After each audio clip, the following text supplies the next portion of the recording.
You know what the time is? It's Engendered o'clock on Captain TV, broadcasting live from the nation's capital, Abuja. I am Confidence Ruben. And I am Bukola Ogungbojela Confidence. As said, it's Engendered o'clock, and on Engendered we talk about everything female, everything in society, and of course social media trends. But before we go into the show proper, let us go on a quick break. We'll be right back. Stay tuned.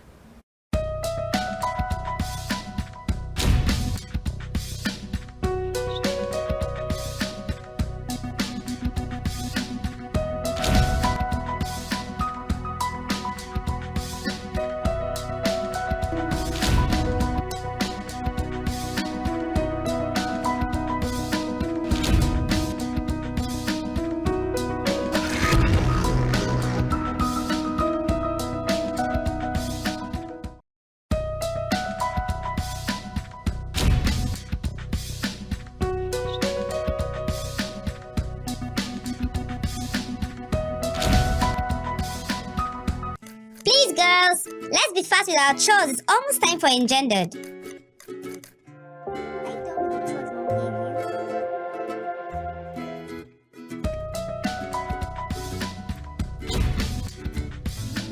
Girls, it's time for your favorite program, Engendered. Yeah, Mommy, we're coming right away. Sophia, turn off the gas.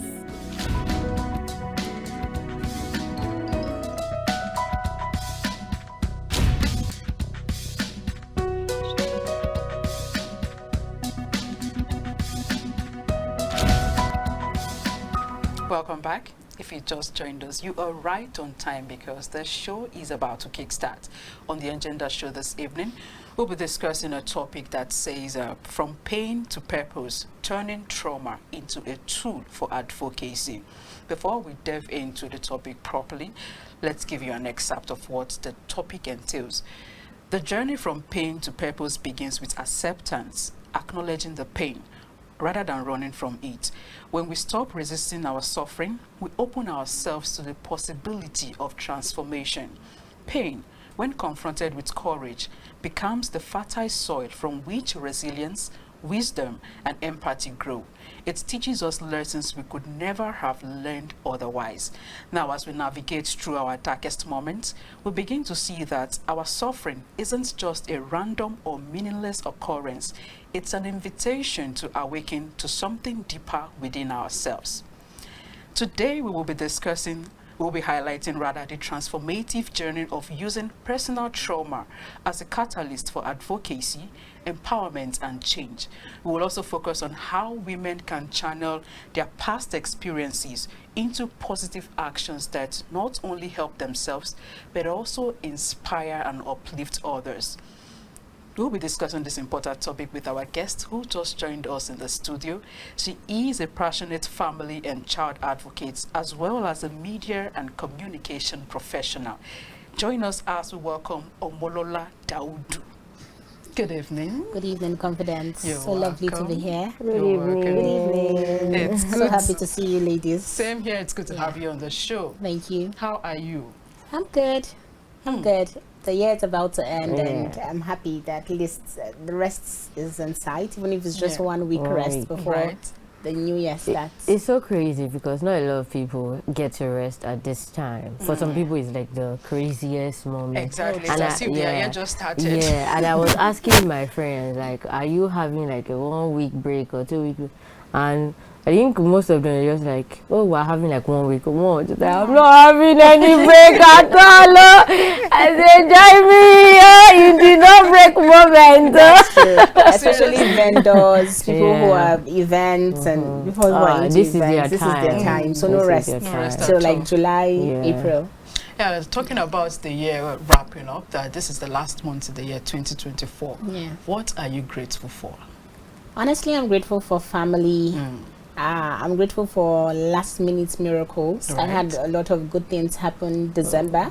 You know how you're praying for things to happen from January to November. You're praying and you're having anxiety.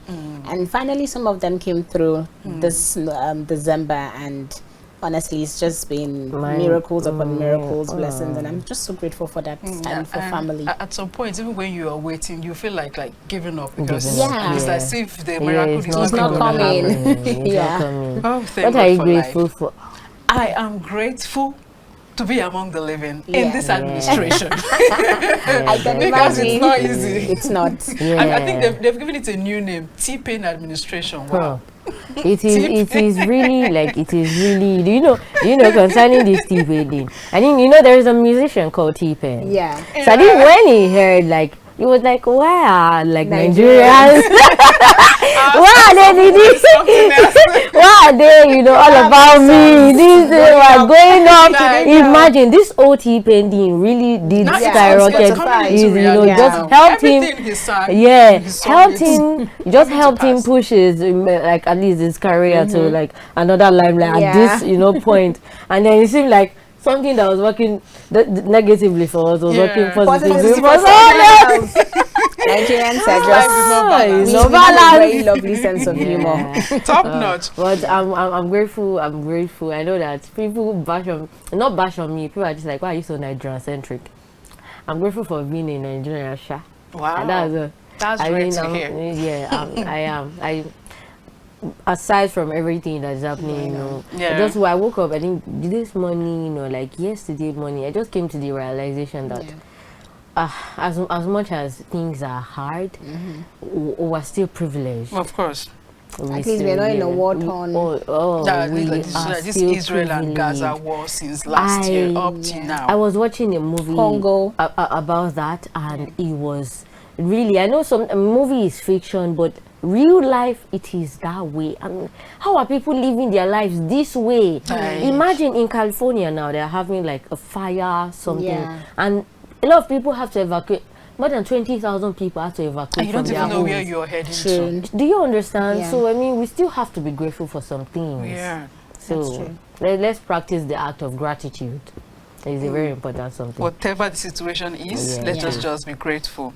All right, so let's delve straight into the topic for discussion this evening, which says, from pain to purpose, turning trauma into a tool for advocacy. Now, how can trauma shape one's worldview, self-esteem, and relationship? Yeah, trauma is a buzzword now. In my space, I'm the co-founder of the For Healing Girls Network. It's an NGO where we help women who have gone through any sort of trauma. And so I hear the word trauma on daily. Yes, and because of the kind of content I also expose myself to on social media, on TV, the books I read, I see trauma every day. And I realized that people don't even know the meaning of the word trauma. We think trauma is the event, like if you were walking and you hit your leg on a stone, you're like, oh, I'm traumatized. That's not the trauma. The trauma is the injury that will result into something from from what you have gone through. So trauma is the injury, that is the distress that you're experiencing due to what you have gone through. So for example, a woman that was raped, the trauma is not the rape. The trauma is the waking up at night with PTSD, remembering what happened. That's the aftermath of so the trauma is what occurs after the distressing event. So most times when we talk about trauma and having to shift your gaze from I was hurt to how can I help other women in my situation, that's powerful. That's very powerful, because you're doing something that a lot of people, we have women in their 80s who have gone through traumatic, distressing events, and they've never realized that I can use this, I can turn this pain to purpose by helping my community, by helping other women around me. So we have lots of people doing great things who have been able to say, you know what, I know this was painful for me, but I want to step into a place where I'm helping myself heal, because advocacy helps you, the advocates, and also now helps your community as large. Because I think this is, very something. Imagine someone being hurt and then still helping people. Because usually hurt people hurt people. But for someone that is hurt, helping people, I feel like that would help you heal in some sort of way. It's a game changer. I tell women who, I'm like, don't rush it, but when you're ready, you want to speak up about it. Yes. Then before you help someone, Yeah. you yourself, you're supposed to heal. Because, I mean, you can't give what you don't have. You need to heal first before you can help others that have been hurt in whatever ways. That's right? true. But don't also forget that healing is not linear. Okay. Healing is not no one fully heals. Okay. To be It's a honest, gradual yes, and the process. work I've done a lot of work with sexual abuse survivors, and I discover even women in their 60s, something that happened to them when they were 4, 5, 6, 7, 8, 9, 10, they are still reliving that experience even at the age of 80. So Wow. some days are good, and some days days are you're still bad. back to that pit that of pain, yeah. depression and also healing is not linear. It takes time for people to heal, and sometimes if you keep waiting for the healing to be 100%, it's like you're charging a phone. It doesn't really get there. Yeah. You know all those bad phones that you will charge, Yeah. And also the bad and it will chargers. never get to 100%. So Yeah. that's what healing is sort of like it will never really get to 100. So we always encourage those women that don't wait till it's 100. Start the healing journey and even make advocacy parts Of the healing journey. Okay, I think the advocacy can also hasten your healing. True. Yeah, Very because true. when you share your pain with others, it helps you heal gradually. Very true. Yeah. Right, so what are the practical tools or resources that one can use when it comes to healing emotionally? What are these practical resources? Yeah, so we all hear therapy, and therapy works. And therapy is not just, I want to say it to Nigerians, that therapy is not you just sitting down and speaking to a psychologist. somebody. It's Okay. way deeper than that. It goes beyond It that. goes beyond that. Okay. But we all know what's happening. We all talked about TP and we laughed earlier. Yeah. So therapy can be expensive. And for the women who need therapy, they can access it because especially sometimes those in the remote yes, sometimes a session can cost up to 250K, depending on the Wow. nature of the trauma. Yes, it can also be as little as 20,000, Okay. and even that 20, It's we've gone still- to communities where it's women still can much afford for it. some So people. so I love this question you asked, Confidence, that the practical tools. And one practical tool is to actually be able to, first of all, come to a place of self-awareness. It's you, and don't forget that no matter how much experience a therapist or the people around you are in helping trauma victims, the most resourceful person is still you. You. If Yeah. you don't come to that place of Realization, self-awareness and yeah. realization that I have gone through something. yes, and I need to step out of it, I need to pick myself up, Okay. that's the first step. Okay. Then if you're literate, you believe in journaling. I believe in journaling. Do you believe in journaling? Yeah, I do. Somewhat. Somewhat, I get yeah. you. You know, I believe in journaling, and don't forget that part of what helped me to start the For Healing Girls Network is the fact that I was also traumatized as a child. Okay. Yeah, so from the age of 12 till now that I'm in my 30s, I journal almost consistently because what I discovered is journaling helps you to just Let go. relieve. Yes, you can let go with journaling. You can relieve and just write down the way you truly feel. Okay. Things that you might not be able to tell other people. Then don't isolate yourself. I learned that the hard way, that most times as women, when we go through something traumatic, You become reserved. we become reserved, we isolate ourselves, and it's not their fault, it's not our fault. You know how the world can be. That's true. When you speak out, you become the scorn. You know, if you're in church or even in Become mosques stigmatized. or school, yes, people Yeah. are like, you see that, That lady, person. she's the one that was raped. She's the one that her husband is beating her. She's the one that is very Yeah. poor. Her children don't true. have school fees. That's So you need to have the discernment to know who to open up to. Okay. So that's where community comes to play. We are in an age of social media.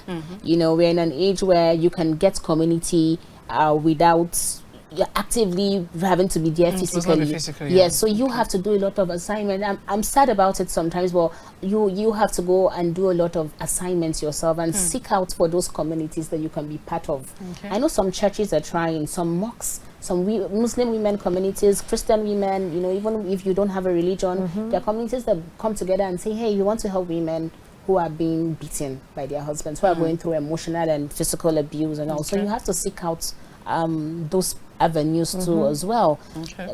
But I keep telling people self-awareness is key. The first step to take. You really need to be self-aware and say, you know what, it was not my fault. Because as women, we often blame ourselves for what someone else did to us. Imagine a lady that was, for example, beaten by her husband or raped, she's the one feeling shame. Meanwhile, who should be ashamed? The husband. You know, this concept of shame is something that I really had to. I let it go like not a while ago, but I realized it like a while ago.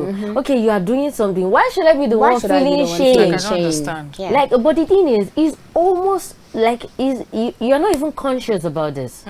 You're not conscious about it. You're just like, you're feeling like secondhand shame from. This is not even my shameful act. This is yours. But it feels like we really have to come to that realization. But why is it like that? So, is it like it's natural for women? It's not exactly natural. You know, society has like said a lot of things that have sort of like given us a pre-programmed mind. Okay. So we're growing up and we're seeing our mothers. We're seeing what's happening in our environment. Children are not exactly what now oblivious of what's happening. Children are seeing, and every day what they are seeing is like programming. It's like a computer and a coder. You're programming a website to do this, do that. So children too are being programmed. Like, okay, so this woman spoke out and people insulted her. Okay, so when you become a teenager, when you become a woman, you're like, you just why would I talk? Yes, because society will shame me. So why should I talk? And again, it's a man's world. No, exactly. You know, so why would I talk? And people will say, you too. And why you did talk you too much? Why did you? Why did you? I watched a short video of someone in court, and the woman was crying that her husband beats her, abuses her emotionally. She's a shadow of herself. And the judge was like, from the way you are talking, I can see you too. You are talkative. You too. You are try disrespectful. And I'm like, this is a criminal offense. This man should be, reprimanded. And you are shaming the woman for it. So you get it. The women oftentimes will not speak out because they are the ones carrying the shame of their abusers. Okay. Yeah. But then how do we correct that? Because it needs to be corrected. And that's what we're talking about here today. That when more women join advocacy, when more women lend their voices to different causes. See, if we talk about the causes, we'll not leave here. There's sexual abuse, there's physical and emotional abuse, there's financial abuse, there's even for widows, there's a cost that has to do with widows, there's a cost that's so just so many causes that a woman can lend her voice to. And what we are, and I'm sure that what Confidence and what you Bookie is also trying to do is to say, women, please lend your voices to these causes. Don't stay in your room and say, I'm going through so much pain. I don't think anybody can learn from it. No matter how insignificant you think your story is, a young girl somewhere or even an older woman somewhere will learn from it and will know some things to avoid. And then she can even come to you for you to be a listening ear, for you to be a shoulder that she can lean on and all. So I mean the thing is, I find that because they are saying women should lend their voices, you find that sometimes, let me not say most of the time, sometimes women, we bring ourselves back. We are the ones that, do all the shaming the most. That's the truth.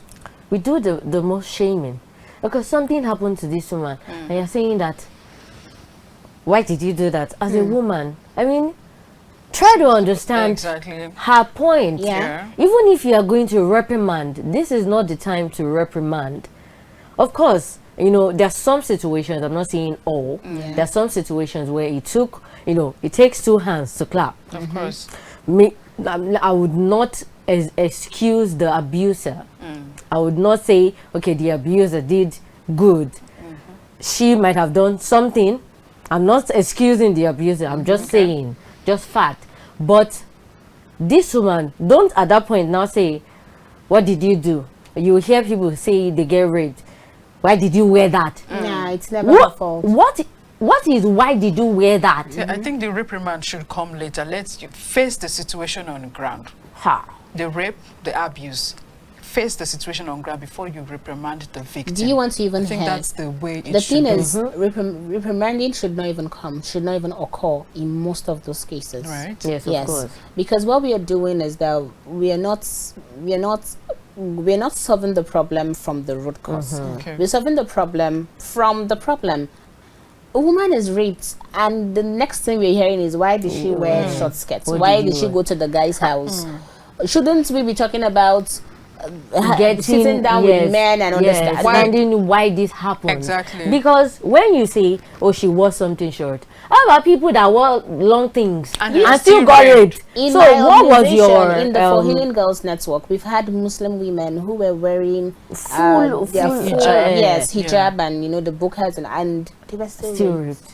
So what do you So want to what say was to the that? excuse? Yeah. You know, And I had this I've- argument with someone when I was way younger, because it was like, yes, that why we did wear something and you know short, they are tempting men. I'm like, okay, how about people that are wearing things that covering them from head to toe? And what about babies and young girls? Okay, I brought that up. I said, Yeah, okay, because how about we've children? had 6-month-old babies. What that were exactly raped. is Yeah. your what exactly is attractive to you about the child? kid. Yeah.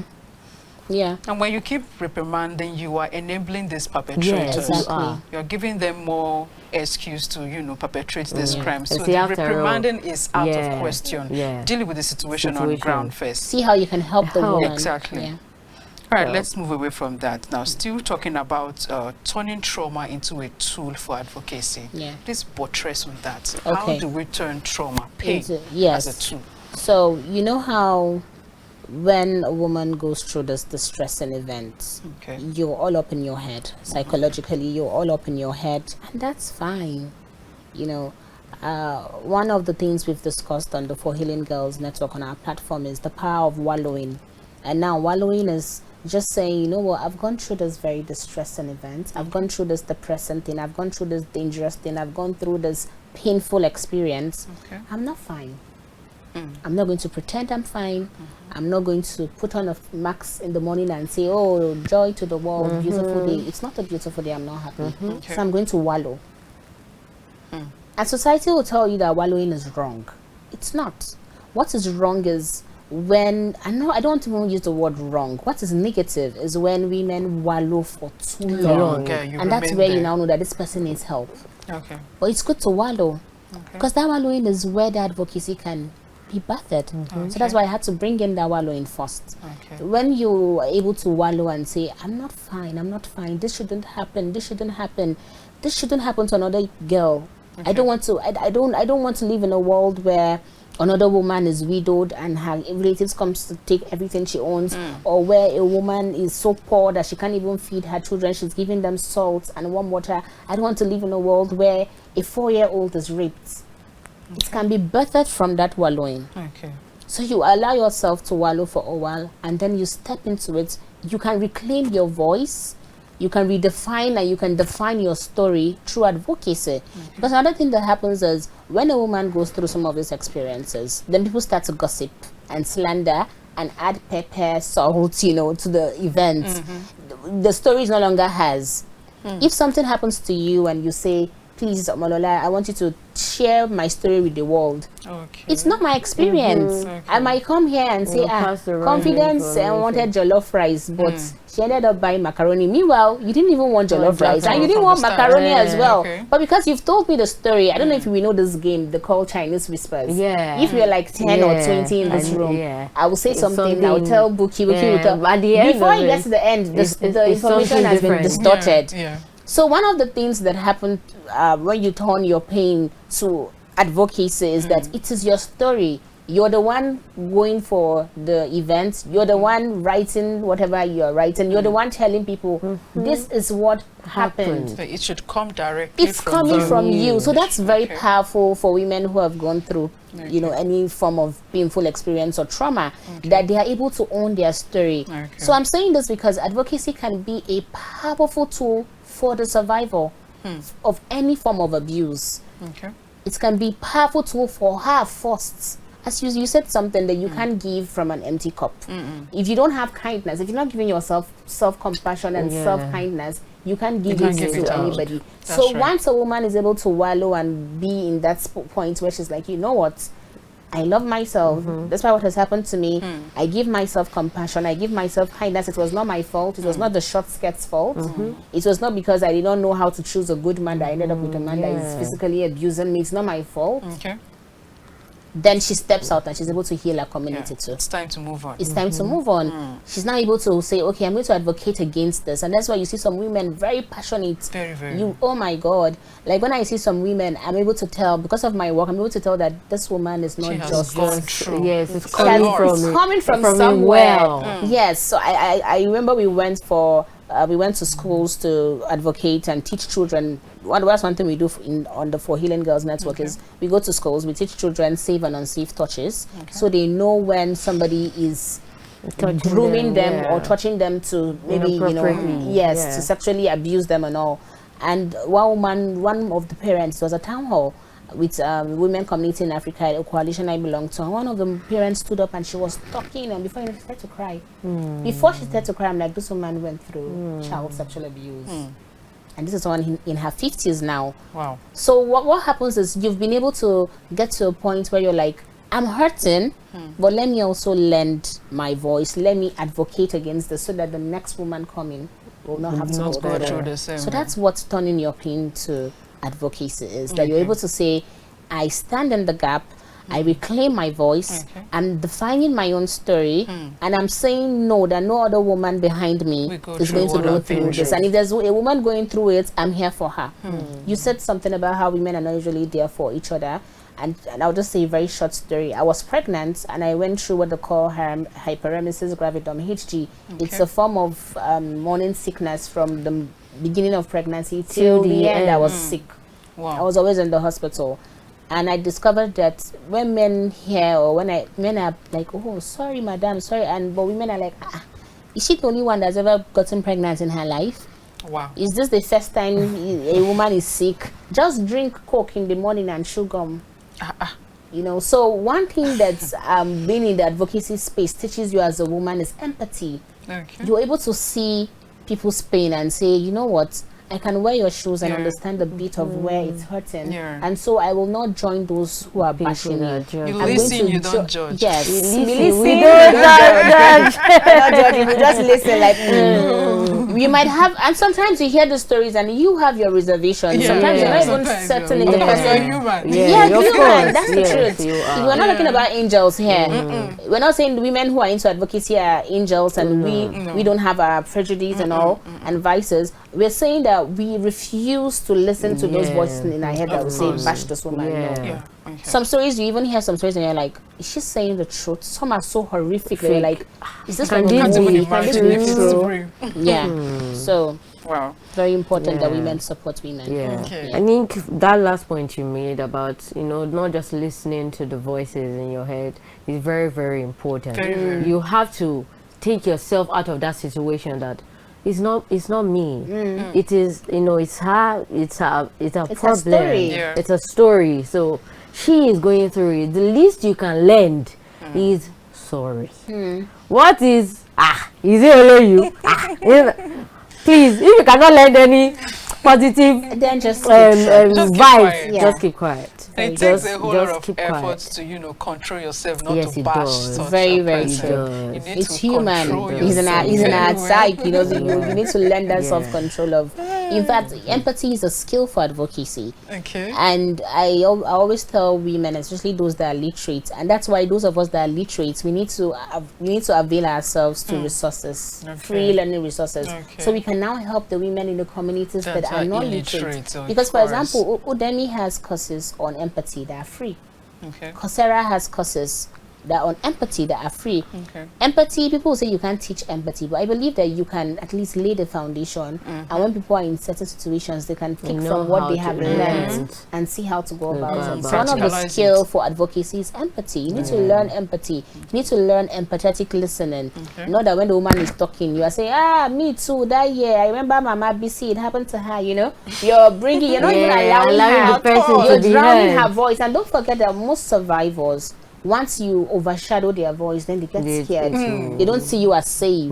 One of the ways to be a safe person, even as a parent or as a woman who has little children around her, your cousins or your neighbor's children, just one of the ways to be a safe human in general is to be an empathetic listener. People are drawn to you. And people can feel it. So I'm talking to you and you're not saying, that day, me too. Yeah. I mean, Nigerians, we do it very well. Very Like, well. On my Competition way to, of pain. Yes, on my way to Captain TV, I got missing. Say, you got missing. Your own is Your own is I small. got kidnapped. I got kidnapped. So one thing with survivors is once they sense that in you, they feel like, this person will not listen to me. At all. And this person might use my story as example tomorrow. So I will keep short. And they will now shut down. Even children To do avoid it. being Yes, stigmatized. even children do Yeah. it. You're trying to get the children out of a child, and the child will just shut down because the child was able to sense that you are not an empathetic listener. Still talking about turning your trauma into a tool for advocacy. Yeah. Can you share examples of women who use their painful experiences as a tool to advocate for others? Yes, I told you that when it comes to advocacy, we have a billion things that you can billion courses that you can choose and say, this is what I want. So you remember, Malala, and how she was on her way to school and she was shot. Yes. And see the wonderful things she's doing around the world. She's still doing. Just imagine the women, the women in distressing situations who have been able to have an education because of the Malala Fund. And then we have Oprah Winfrey, who was also sexually abused as a child. Most people don't know that about Oprah. She was sexually abused as a child, and she used that and was able to form sort of on her talk show for women to come and say, you know what, this happened to me too, and I'm not fine. Wow. So that's why she started a lot of her the podcast and a lot of other things where she talks about healing, she talks about trauma, she talks about joyful living. Just for you to be able to see that you went through this, but there's nothing stopping you from going further. going front to joy, going front to happiness, going front to abundance, And also to helping meaningful others. meaningful community and helping others, meaningful friendships, relationships, and helping others. So those are just few. In Nigeria, for example, we've had women who, and I don't know a lot of, I don't think you know a lot of them, because these are people who are doing, they feel what they're doing is small in their community. And I want to give voices to those women, because I feel sometimes you want to hear of celebrities doing great things, but I'll tell you the truth, there are millions of women in Abuja that I have met in events, who are doing great things. Wow. They've gone through their own pain and they're like, you know what, I'm going to start small. So they go with their own resources. I had an event last 2 weeks. Funny enough, the event was called Unashamed, Living Triumphantly Beyond Trauma. And it was majorly individuals that that funded the event, and it was very powerful. So you must not be educated, you must not have the money to say that I want to. Yes, you can start with your community. I used to tell myself when I wake up that even if it's one person I'm able to get to today, I'm fine. I'm good. Into purpose. This is a very unique topic because a lot of people have different sort of pain. Like you said, from financial abuse to emotional abuse to Psychological. Pain can just come in different ways. And then I think it was like a month or 2 months ago. Did you see this campaign on Her Money, Your Power? On social media. A lot of celebrities were onto it. So that's some sort of way to advocate for financial abuse, because as money is very important. It is. It is. And It's a a lot of the powerful time, a lot of the times, because we're in a space where pain doesn't just happen to the female gender. We'll talk about the female gender. It also happens to the male gender. But because most of the time the females are the victims of this situation. Mostly most of the time. So a woman, you have to come into the realization that you have to get yourself out of it, out of this. I grew up with a single mother, and she was chased out of a marital home for no reason. She asked everybody, what happened? Nobody could say anything. With a child, she had to go back to her mother's house to go and get herself. How did she do this? Finances. She had to look for things to do. As a woman, yes, it's not easy to come into the realization, but you have to.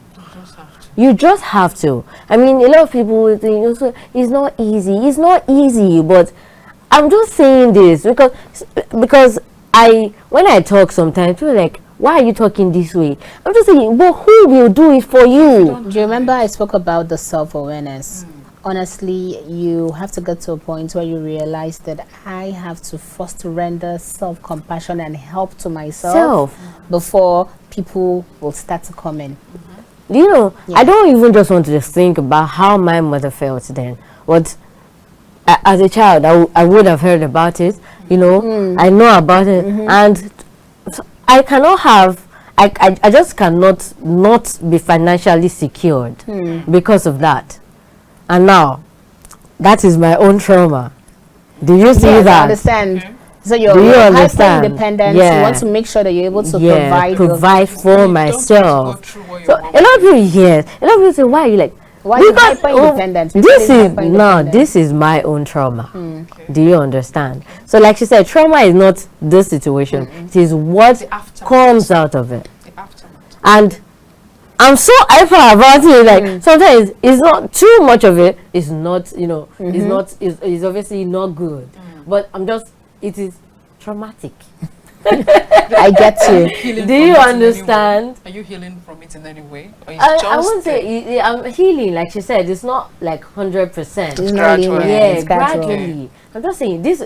I didn't even see her case as something big, but to her it is big because it is a story. It's a story. But and you can't compare her days then to now. Imagine she is the person that went through it. I am going like second hand. This is like a second-hand trauma out of it. Imagine how she how she feels. Most children are actually traumatized by the events that they saw happen to their parents. So do you even know that lots of Nigerians, there's a trauma or there's a painful experience that lots of Nigerians can, say I'm going growing up in a poor home. Okay. Yes, can be quite traumatic. You're having lack of funds for education, for feeding the basics. Your parents are having to move from one home to a house to another to work for people. Yes, and that's why people say, why are Nigerians so money centered? One of the foundation of that money-centeredness is the fact that most of us saw our parents go through hell. Yeah. Exactly. We go through a very tough time trying to provide. Yes. We don't want to go through that. We don't want our children to go through that too as well. So that's one of the reasons why Nigerians can be quite money-centered. So apart from like what individuals are doing, because we live in a country where it doesn't. It seems let's not say it seems like we know the government is not necessarily concerned about the people. Have you seen any governmental efforts? Yes. Have you seen measures or maybe some sort of thing you think the government can do? Are Nigeria-centric. I won't really say I don't know about you, confidence. No, the thing is, I have hope for the country. I would say I'm Nigerian. It's very of course I am. I also consider myself patriotic, but I think that you are much more passionate about. I'll tell you something. That let's give flowers. Where we see good things. When we encourage the good we see, I think that will make whosoever is in charge to come up with more good. The government is doing its path. I want to specifically shout out to the Lagos state government. They have policies that they don't joke. I worked with an organization called the Chachayara Foundation. They help children there's a free line. Children can call in and say, oh, I was abused and all. And we had cases that immediately we spoke and we took it to the Lagos state government. I think they have a sexual abuse what do you call it, center and access people and access persons and all. The cases go fast. Children get justice, families get justice, women get justice. And then even here in Abuja we have government organizations who are partnering with the women, the Ministry of Women Affairs. Yes, partners with NGOs, partners with small organizations to see how they can help and all. We have the ones for displaced persons. We have the ones for trafficked persons. I don't know if you remember one in Zonzo when we were growing up. There was a movie in Zonzo. That's Titi Abubakar and I think Stella Obasanjo. Okay. This was quite when we were small. Yes, and that's I'm trying to remember the organization now. Okay. Yes, They're still effective. yes, Okay. it has to do with trafficking persons. And don't forget that when you talk about trafficking, there's still sexual abuse, there's still physical abuse, there's still financial abuse. There's just so much. So I will tell you the truth, there are governmental organizations that are trying their best. But I want to quickly just add that one of the ways when we talk about advocacy, there's also political advocacy. And my mind has been blown when I sit down with women who teach me and tell me that if we can have more women go into politics, we'll have a lot of these issues reduced. We'll have policies that will be moved, politically, to say, you know what, if you rape a woman, you're going to like we'll have lots of policies, even for finances, even for like women should participate in politics. It's going to go a long way in general advocacy. They shy away from politics. And honestly, I don't know why. I used to be that way, but honestly, I am interested. And when I say interested, it does not mean that you must say, oh, I want to vie for governor, I want to vie for senator. If that's your dream, why not? But interested that I want to support other women that are saying, I want politics. I attended a program on political participation, and the man said, when he said he was going to vie for governor of his state, his friends from Lagos, Kwara, Abuja, he's a northerner, they followed him all the way to his state. But when he's one of his other persons who is a woman veered for opposition, she was showing up alone. Wow. Where are her friends? Where are her supporters? And you will not really blame, because these are real issues that women you might have children. Support yes, when it comes to things like that. And it's not our fault sometimes. You have children and your husband will say, so you want to go and support, who are you leaving the kids with? But I believe that if we sit down and talk more about this and we brainstorm together, I believe that we can have solutions. So I want to advocate that, please, when we talk about advocacy, there's also political advocacy, and it's a very powerful tool, and more women should think about that. Still talking about advocacy, I had to discuss this topic with a friend last night, and then she asked a question that must you be a victim of any trauma before you can be an advocate? Absolutely not. Okay. Absolutely not. You know, the reason why it always looks like people who are advocating are people who have gone through it is because they sort of know where the shoe hurts. But don't forget that we spoke about empathy.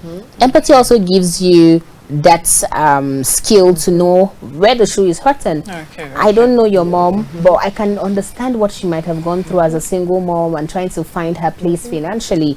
That's what empathy does. And because as somebody hears your person will be like, what can we do to support single mom? Have you met people like that? You're telling them something like, what can we do to help? What can I do? I want to support. On social media, you see somebody write a very heartbreaking story, and people are like, do you have account? How do I help? Okay, is there any organization that can volunteer that helps other people that are going through this? So yes, people want to believe that humanity is greedy, selfish, and the average human is just selfish. But we also have good.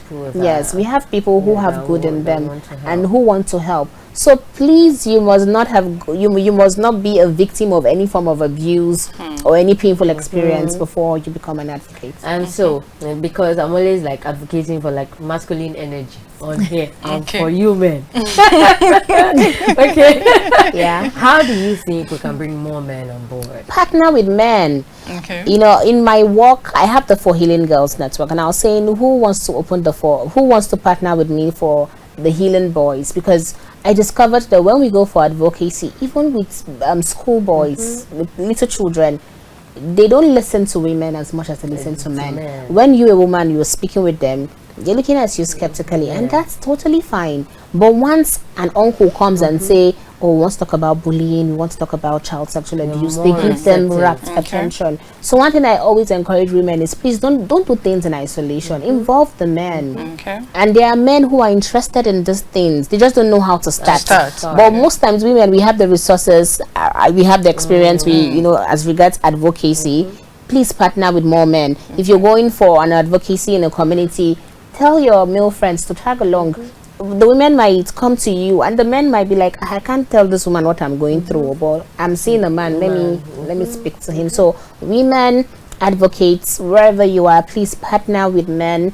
Don't isolate men from what you're doing. Partner with men, because that's also where you know, a lot of good can be done in communities. And then, do you know anything for, okay, like you said, healing boys? Have you started that, you know?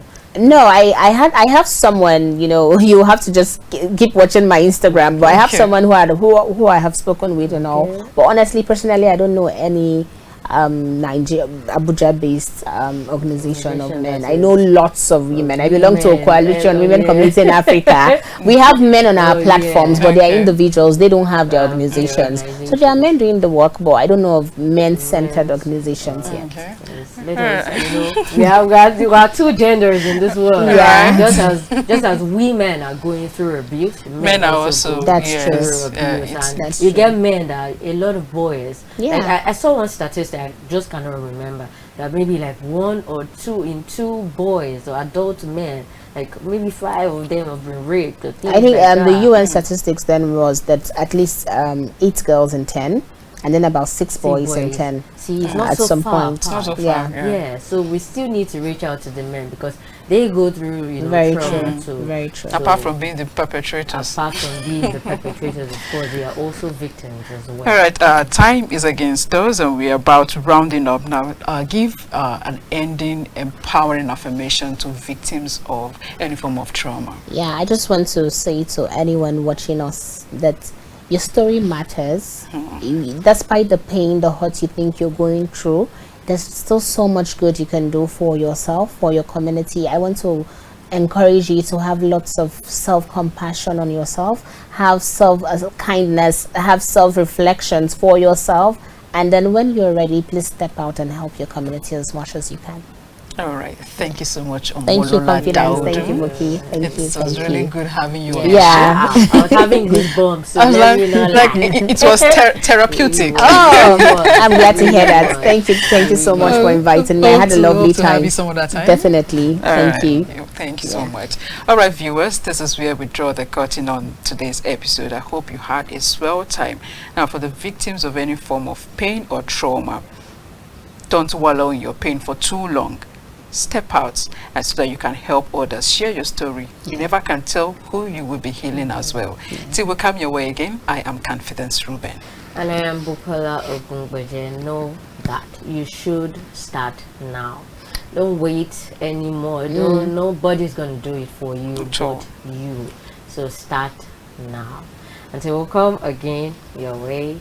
Bye-bye. And do stay tuned to Captain TV for more insightful updates and news. Bye. Bye.